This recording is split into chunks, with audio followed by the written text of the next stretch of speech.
Hoje nós vamos voltar ao tema Espírito Santo, que é a série que nós estamos desenvolvendo, e vamos falar sobre o sermão de Pedro no dia de Pentecostes.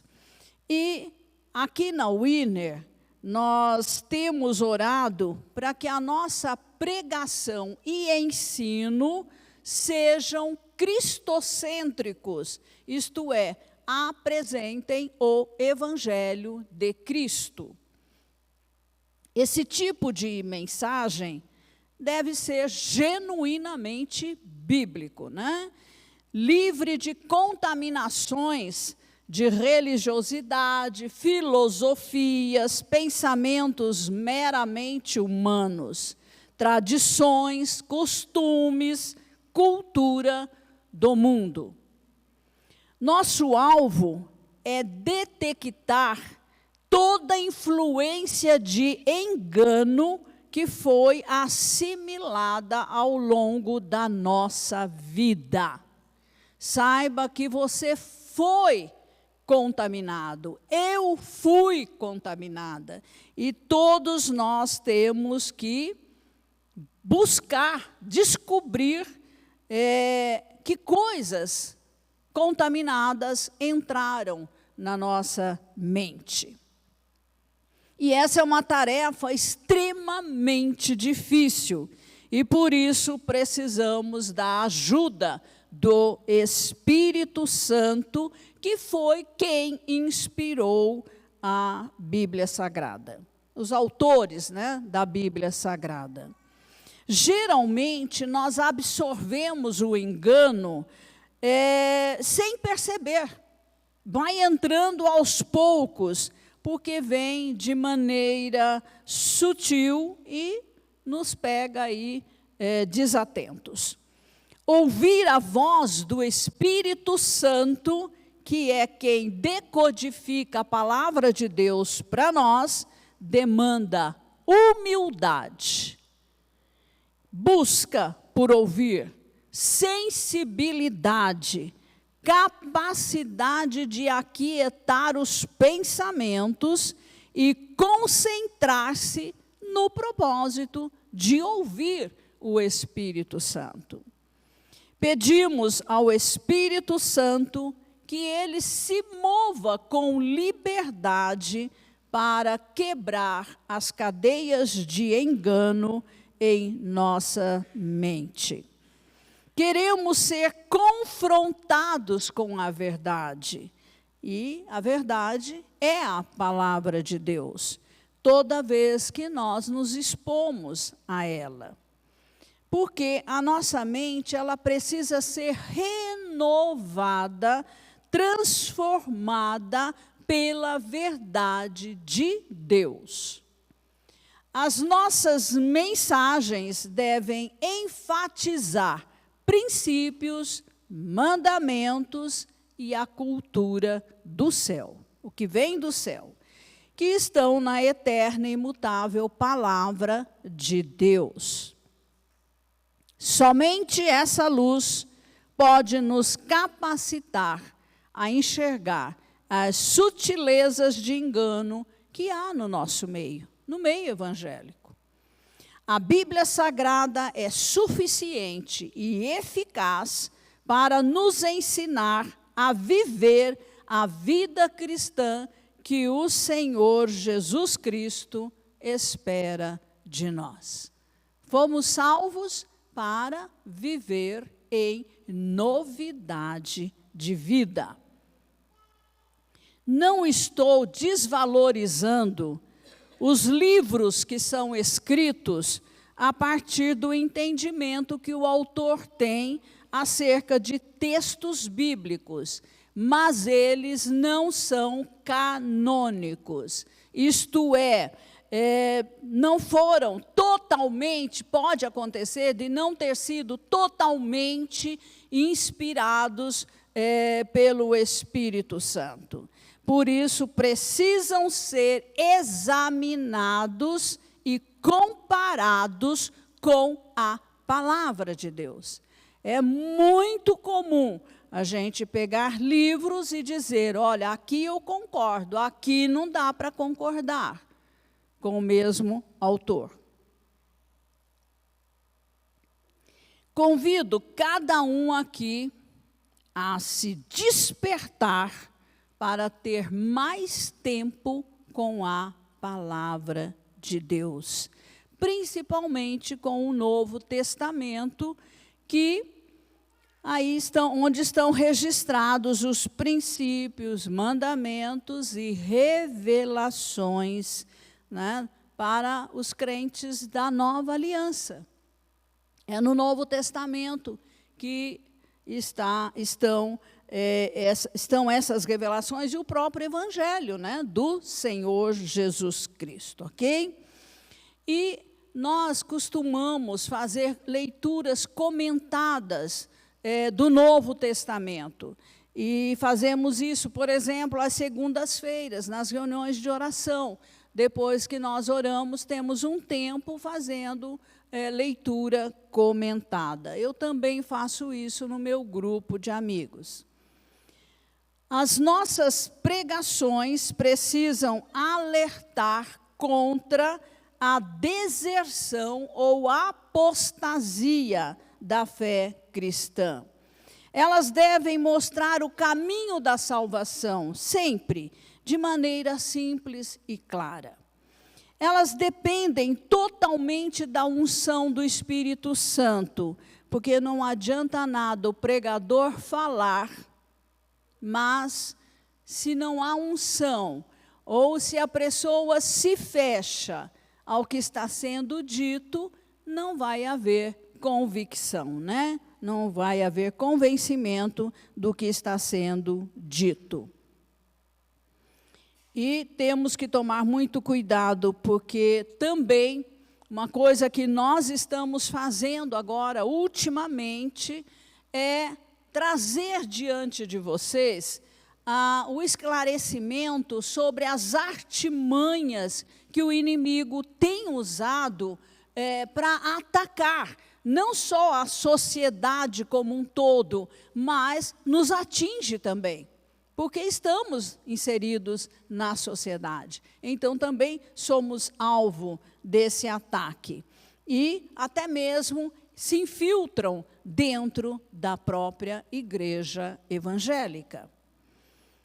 E por isso nós temos aí alertado contra, né, essas coisas que são ditas, ensinadas, publicadas, e que, às vezes, muitos crentes recebem passivamente. Nesse tempo que nós estamos vivendo, é muito importante desenvolver o espírito de guerreiros espirituais. Isso é fundamental. A atuação de demônios cresceu muitíssimo nestes últimos tempos, dias, meses, anos.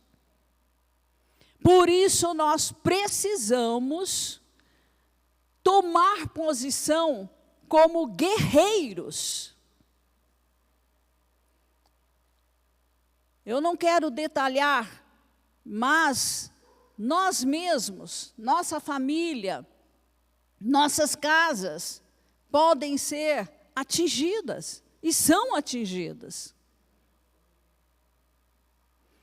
Nós fomos orar numa casa nesta semana e o que foi revelado de demônios atuando ali contra aquela família foi uma coisa impressionante. Eu fiquei impressionada. Eu falei, meu Deus, como entrou tanto demônio assim? Não é que entrou nas pessoas, mas como estavam ali naquela área geográfica, atuando ali contra tudo o que eles faziam.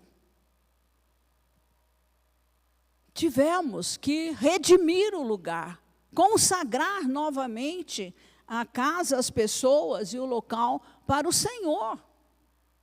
Presta atenção. Quando muita coisa repetidamente acontece de ruim, pode ter alguma coisa ali que precisa ser removida, né? Alguns demônios, não, muitos demônios às vezes. Nós queremos olhar para o sermão de Pedro agora e identificar o padrão desse sermão, porque ele deve estar presente em nossas pregações, mensagens e testemunhos. Como nós estamos enfocando o evangelismo, então é fundamental saber como fazer isso. Todos aqui são chamados para evangelizar e, portanto, precisam ser instruídos, a fim de que façam isso da melhor maneira possível. Primeira coisa, Pedro apresentou o texto bíblico para os seus ouvintes. Comece com o texto escolhido para levar o ouvinte para dentro da mensagem. Vou começar já a ler Atos 2, ok? A partir aí, acho que do versículo 14, se não me engano. É isso? Então Pedro se levantou junto com os 11 e, erguendo a voz, dirigiu-se à multidão nestes termos: homens da Judeia, e todos vocês que moram em Jerusalém, tomem conhecimento disto e prestem atenção no que vou dizer. Estes homens não estão bêbados, como vocês estão pensando, porque são apenas 9 horas da manhã. Devemos observar aqui nesse trecho que Pedro se levantou firme, com autoridade, alinhado com os outros apóstolos. E os líderes estavam unidos de mente e coração. Pedro levanta a voz e fala em tom firme, ousado e intrépido. Pedro quer ser ouvido, por isso chama a atenção para a atenção do seu público. Então, é muito importante ter uma postura correta, uma postura de firmeza, usar um tom de voz que as pessoas ouçam. E podemos imaginar que ele estava sem microfone, né?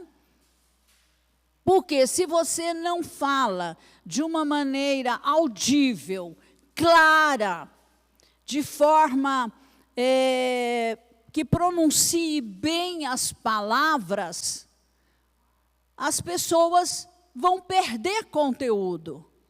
Então é importante treinar dicção, para que você fale de maneira clara, de maneira que você fale a palavra inteira, não coma os S's, ou final da palavra, porque isso torna incompreensível para as pessoas. 16 a 21. Mas o que está acontecendo é o que foi dito por meio do profeta Joel 2, 28 a 32. E acontecerá nos últimos dias, diz Deus, esse é o texto que ele escolheu, que derramarei o meu espírito sobre toda a humanidade. Os filhos e as filhas de vocês profetizarão, os seus jovens terão visões e os seus velhos sonharão. Até sobre os meus servos e sobre as minhas servas derramarei o meu espírito naqueles dias e profetizarão. Mostrarei prodígios em cima no céu e sinais embaixo na terra, sangue, fogo e nuvens de fumaça. O sol se transformará em trevas e a lua em sangue, antes que venha o grande e glorioso dia do Senhor. E acontecerá que todo aquele que invocar o nome do Senhor será salvo. Versículo chave. Todo aquele que invocar o nome do Senhor, desse Senhor que ele está apresentando, será salvo. Leia o texto. Pedro cita Joel 2, 28, 32, literalmente. E ele fundamenta o que vai falar sobre um texto bíblico. Ele não traz uma ideia da sua cabeça e procura um texto para se encaixar nela. A mensagem flui de dentro do texto. O profeta Joel disse o que Deus havia dito, porque lá no verso 17 ele diz Deus. Então quem está dizendo é Deus. E isso traz aí, deixa muito claro a inspiração, né, das Sagradas Escrituras. Então, o autor humano é apenas o canal, é apenas o instrumento através do qual Deus fala. Em 2 Timóteo 3,16, lemos que toda Escritura é inspirada por Deus. Então, toda pregação tem que se fundamentar na Bíblia Sagrada, porque ela é a palavra de Deus, infalível, imutável e eterna. Deus fala através da Bíblia. Invocar o nome do Senhor, clamar, suplicar com fé, atrai a graça salvadora de Deus, porque Deus é misericórdia, Deus é amor. E a pessoa tem que clamar, Senhor, salva-me. Tem que pedir essa salvação ao Senhor. Então, Pedro lê todo o texto. E John Piper, ele dá 3 conselhos aos pregadores. Primeiro, leia o texto. Segundo, leia o texto. Terceiro, leia o texto. Para vocês verem a importância de nós transferirmos o máximo possível de texto bíblico na mensagem. É Bíblia. Você vai evangelizar, é Bíblia, lendo a Bíblia com a outra pessoa. E nós podemos dizer que a leitura do texto é a única parte do sermão que nós podemos afirmar que é infalível. Porque é Deus falando, né? O resto é o pregador. Mas, se está alinhado, vai falar conforme Deus quer que ele fale. Terceiro, explique o texto. Precisa fazer isso, gente. Explique o texto. O pregador precisa explicar o que Deus diz com as palavras que Deus usa. Isso é exatamente o que Pedro faz. O versículo 21, como nós vimos, é o verso-chave do sermão inteiro, porque Deus está chamando pecadores para virem até Ele, clamando por salvação. E Deus quer salvar a todos. A pergunta mais importante nesse versículo é: qual é o nome desse Senhor? Se você está falando a uma pessoa que nunca leu Bíblia, que não tem contato com a Bíblia, que não é cristã, quem é esse Senhor que o texto está falando? Em qual nome os pecadores precisam clamar para serem salvos? Então, Pedro apresenta aí, nos versos 22 a 24, o nome que os pecadores devem invocar. 22. Israelitas, escutem o que vou dizer. Jesus o Nazareno, homem aprovado por Deus diante de vocês, com milagres, prodígios e sinais, os quais o próprio Deus realizou entre vocês por meio dele, como vocês mesmos sabem. A este, conforme o plano determinado e presciência de Deus, vocês mataram, crucificando-o por meio de homens maus. Porém, Deus o ressuscitou, livrando-o da agonia da morte, porque não era possível que fosse retido por ela. Que ousadia, hein? Pouco antes, os discípulos estavam escondidos, com medo dos romanos.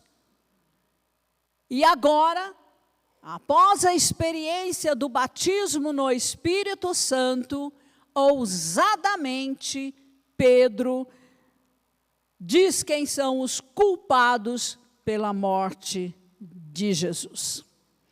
Pedro ousadamente deixou bem claro que Jesus de Nazaré é o Senhor. Imagine, Jesus de Nazaré. Pode vir alguma coisa boa de Nazaré? Um dos discípulos fez essa pergunta. Porque Deus lhe deu o nome que está acima de todo nome, para que ao nome de Jesus se dobre todo joelho nos céus, na terra e debaixo da terra, e toda língua confesse que Jesus Cristo é Senhor, para a glória de Deus Pai. Aleluias! Filipenses 2, 9 a 11. E o mesmo Pedro afirma, um pouco depois, lá em Atos 4:12, e não há salvação em nenhum outro, porque debaixo do céu não existe nenhum outro nome dado entre os homens, pelo qual importa que sejamos salvos. A pessoa com quem você está falando no evangelismo, em que ela crê? Qual o padrão de pensamento que ela tem?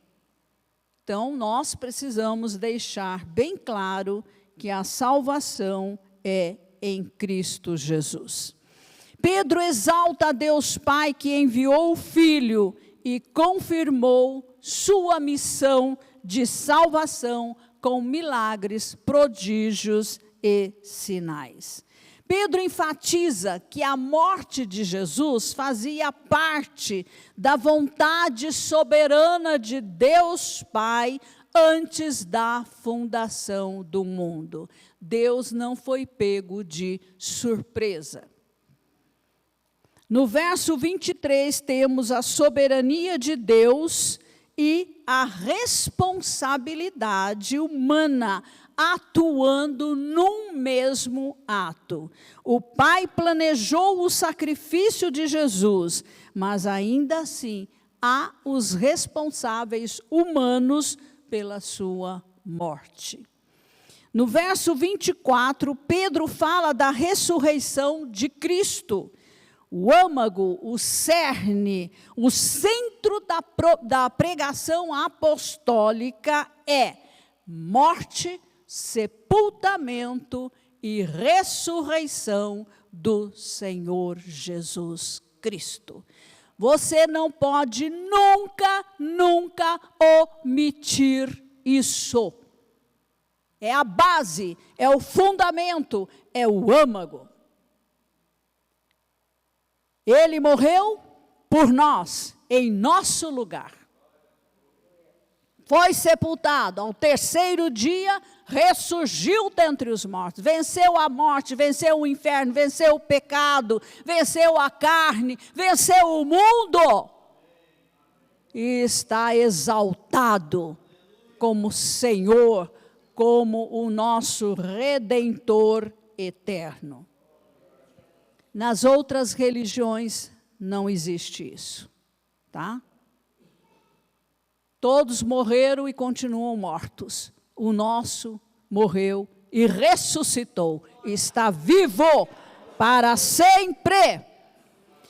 Esta deve ser a verdade dominante a ser anunciada em cada púlpito e através de cada crente da nova aliança. É o tema central das nossas mensagens, na evangelização e também no discipulado.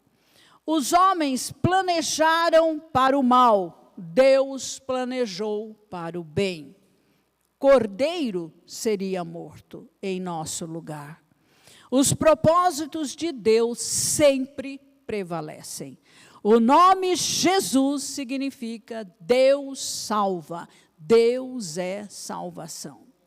Jesus é Deus, mas veio ao mundo em forma humana para salvar todo ser humano pecador, que crê, né? Somente o que crê, mas está disponível a todos. Paulo escreveu em 1 Timóteo 2,5, porque há um só Deus e um só mediador entre Deus e a humanidade, Cristo Jesus. Esse é o mediador. Homem, veio como homem, deu a si mesmo em resgate por todos, testemunho que se deve dar em tempos oportunos. Tá? Quarto ponto, dê sustentação ao texto. Pedro apela para outros textos das Escrituras para dar sustentação ao que diz o verso 21. Aqui temos uma regra de ouro. A Bíblia explica a Bíblia, tá? Ela jamais se contradiz e Pedro vai para 3 textos diferentes. Vamos ler do 25 ao 28. Porque Davi fala a respeito dele, dizendo: eu sempre via o Senhor diante de mim, porque Ele está à minha direita, para que eu não seja abalado.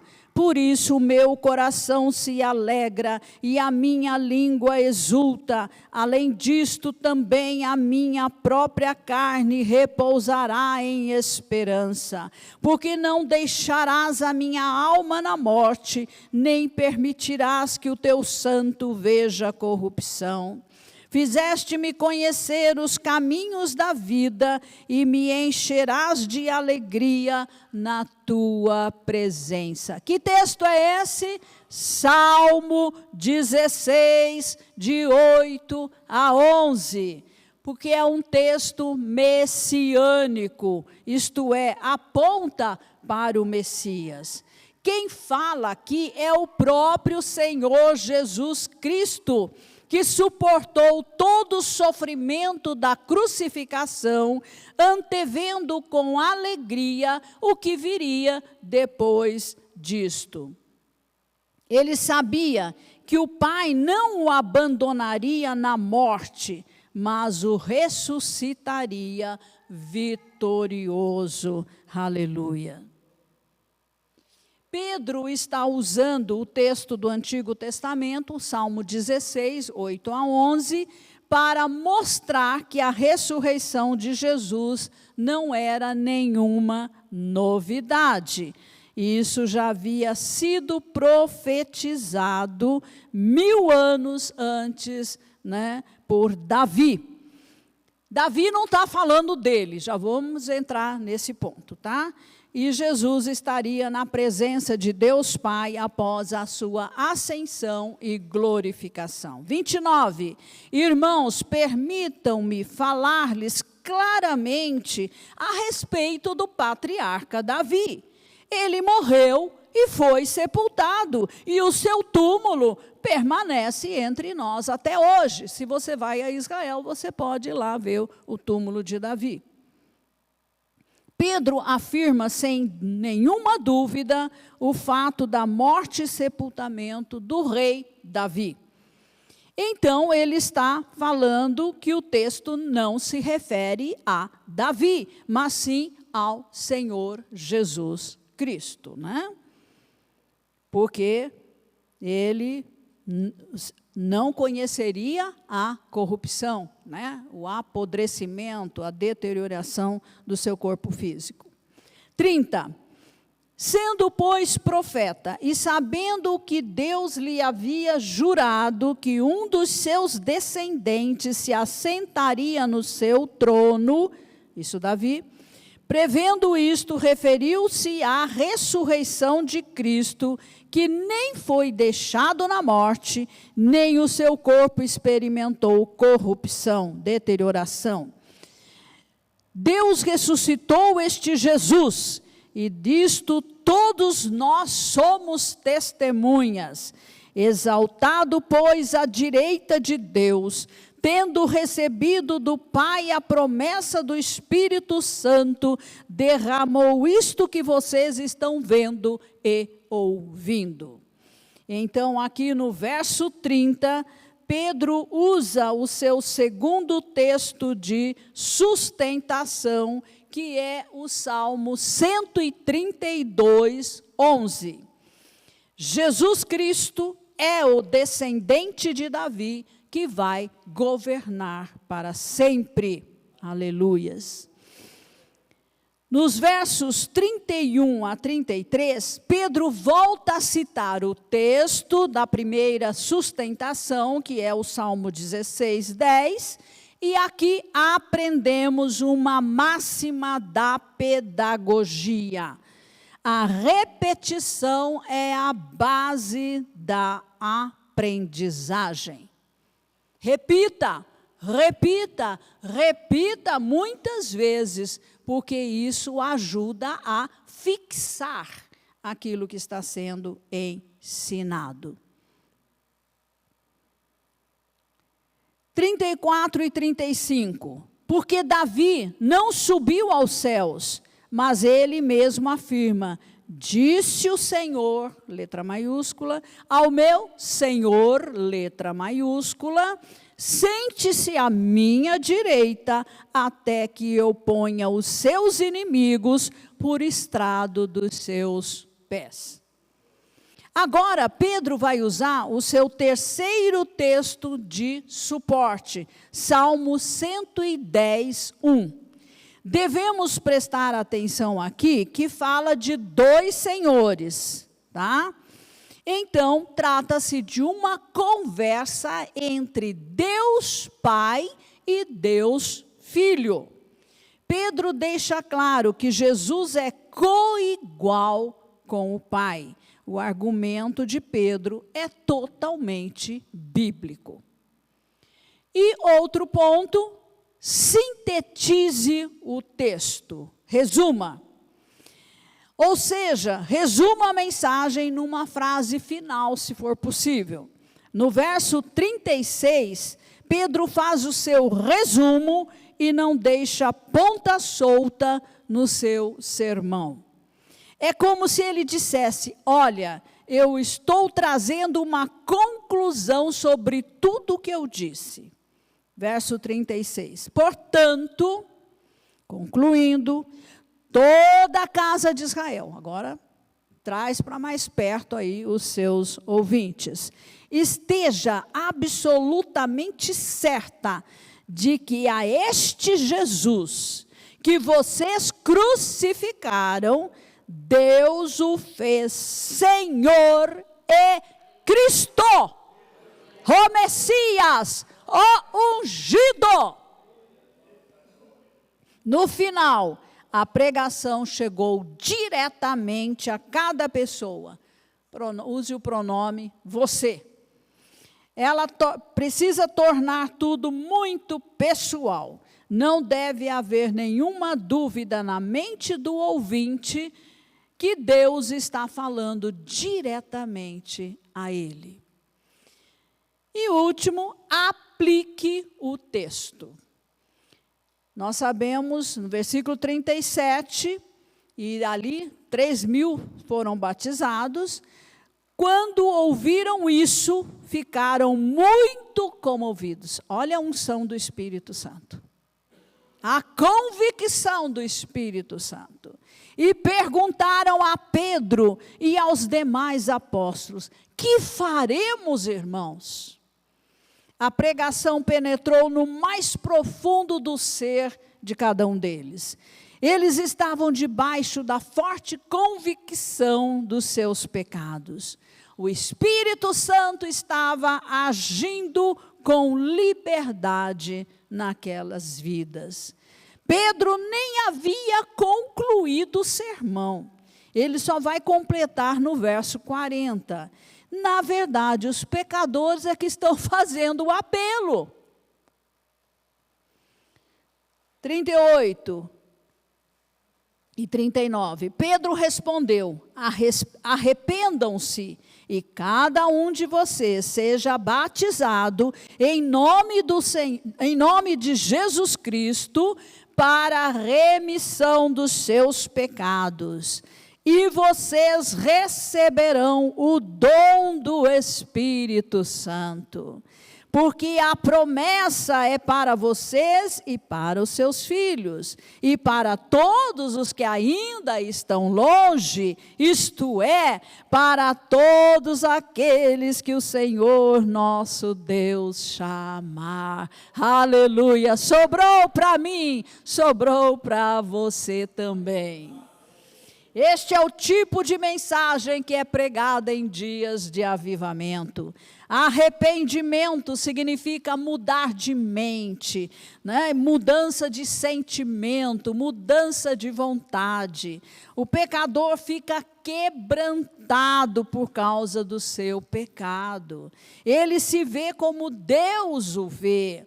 Ele recebe a revelação de quem é Cristo, de quem é Jesus o Nazareno. Ele reconhece a urgência de clamar por perdão. Ele entende que precisa se voltar para o Senhor Jesus, invocar o seu santo nome e receber a salvação que vem dele. Pedro insiste para que cada um dos que creram seja batizado nas águas em o nome do Senhor Jesus Cristo. Quando Pedro diz no verso 39, e aos que estão longe, refere-se às nações gentílicas. A salvação de Jesus chegou até nós. 40 e 41. Com muitas outras palavras, deu testemunho e exortava-os, dizendo: salvem-se desta geração perversa. Então, os que aceitaram a palavra de Pedro foram batizados, havendo um acréscimo naquele dia de quase 3.000 pessoas. Começo aí da igreja. Agora, vejamos que aplicação nós podemos fazer para nós mesmos, né? Se você não é salvo, em Cristo Jesus deve tomar a decisão mais importante da sua vida. Crer em Jesus e em seu sacrifício substituto por você. Confessar com sua boca que Ele é seu Senhor e Salvador pessoal. Romanos 10, 9. Por exemplo, dizer a Ele, isso você pode dizer: mas eu já sou salvo, mas presta atenção, porque é o que você vai fazer em relação a outra pessoa que você está evangelizando. É como dizer para Ele: Senhor Jesus, reconheço que sou pecador, me arrependo dos meus pecados, peço perdão e convido o Senhor para entrar em minha vida como soberano absoluto. Envia o teu Espírito para habitar em mim e me guiar no caminho santo. Amém. Uma oração curta, simples, mas que deve envolver todos estes aspectos.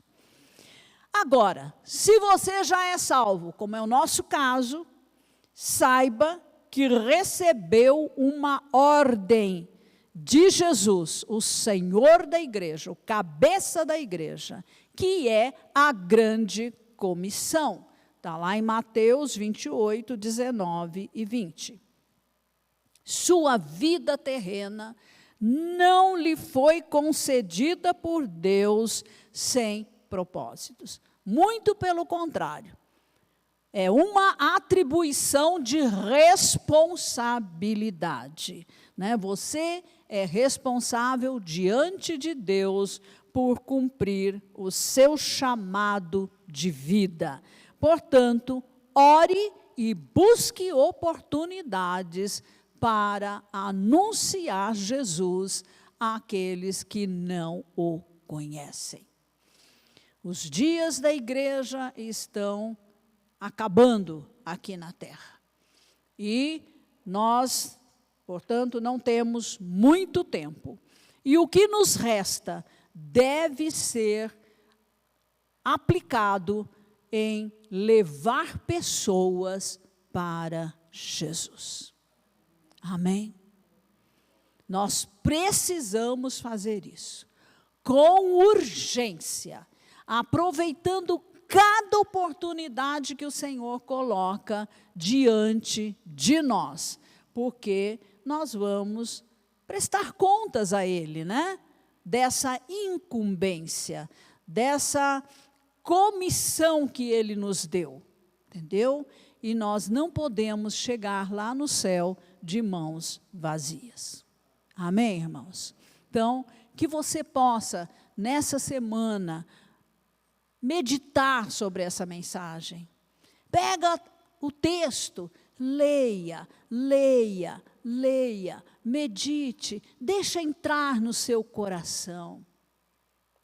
E assim como Pedro e os outros apóstolos se levantaram de maneira tão ousada após o Pentecoste, que você também se levante de uma forma ousada neste tempo para proclamar o nome do Senhor Jesus Cristo. Amém? Nós não vamos criar atividades nas quatro paredes desse templo.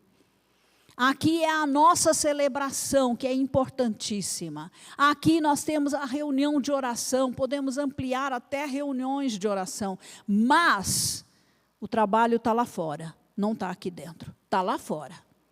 É lá fora que você precisa ganhar almas, tá? Aqui é celebrar, aqui é orar como família espiritual, mas o trabalho está lá fora. Usa a sua casa, abre a sua casa, aproveite toda a oportunidade, saia intencionalmente à rua para evangelizar. Tem que ser algo mais ousado. Amém, irmãos? Porque é isso que o Senhor quer de nós. Que o Senhor abençoe todos vocês nessa tarefa tão importante. Amém.